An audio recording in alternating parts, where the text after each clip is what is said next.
Al tikri alichot el alachot. Moadim le simcha rabotai. On est aujourd'hui Hay 18 dans le mois de Tishrei, quatrième jour de Sukkot, Chol HaMoed, toujours avec les invités d'honneur, les Ushpizin. Aujourd'hui c'est Moshe Rabbeinu alav Shalom. Et comme je pense que chacun a dû recevoir plusieurs messages, avec également la Iloula de Rabbi Nachman de Breslev, je pense que dans les dernières générations on voit plus et plus la présence de l'enseignement de Rabbi Nachman de Breslev. Et je pense qu'il y a un lien assez important entre Moshe Rabbeinu, l'invité de ce soir et demain Aaron HaKohen, et le message de Rabbi Nachman de Breslev. Dans le Likutei Moharan, dans la Torah 25, Rabbi Nachman nous apprend que la joie, c'est pas un temporaire ou c'est des moments où tu es joyeux parce que tu as le confort qu'il faut, pas du tout. Il nous apprend en hébreu, ça se dit, As-simcha ena matzav ruach, ela hi itbonenut u'machshava. La vraie joie arrive avec, je ne sais pas si ça se dit en français, méditation, pensée, et surtout discernement, regarder et observer. Ce qui veut dire que ça ne veut pas dire si tu as une belle musique et un bon manger que forcément tu vas avoir la joie. Si on fait référence à la Torah, dans la Torah il y a 17 fois le mot la joie. Dans les 4 premiers chumash, dans les 4 premiers livres, il y a une fois le mot la joie. Et dans le dernier Devarim, il y a 14 fois le mot la joie, 13 fois.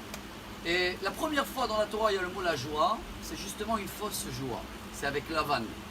Quand Lavan il a couru après son gendre Yaakov, il a dit pourquoi tu t'es sauvé? Je t'aurais envoyé Ashalechacha besimcha betof uchinor. Je t'aurais envoyé avec de la joie et avec de la musique. Et comme vous savez très bien, son beau-père qui s'appelait Lavan, c'était pas une vraie joie. Donc on voit que la musique et la cheida, ça veut pas dire la joie. Par contre, la première fois dans la Torah il y a la vraie joie, c'est dans la rencontre de Moshe et Aaron. Voilà, entre la journée d'aujourd'hui et ce soir. Quand Hachem il a dit à Moshe, tu vas être le berger de mon peuple, il a refusé. Il a dit, j'ai mon frère qui est plus grand que moi. Hachem il a dit, t'inquiète pas. Dès que tu vas aller, tu vas voir que Aaron il va sortir vers toi. Il va être joyeux pour toi. Et on a appris un grand message, on l'a déjà partagé plusieurs fois. Je crois que c'est le message du jour. Il dit le Rav Dessler, quand il y a quelqu'un qui est en tristesse, c'est vrai qu'on arrive à s'associer avec lui facilement. Notre cœur, il sent la tristesse. Mais est-ce que c'est la même chose dans la joie? Est-ce qu'on arrive à faire comme Aaron, que son cœur, il battait de joie, comme si c'était lui qui a été choisi? Si on arrive à faire ça, comme nous apprend Rabbi Nachman, c'est pas forcément avec tout ce qu'il y a autour.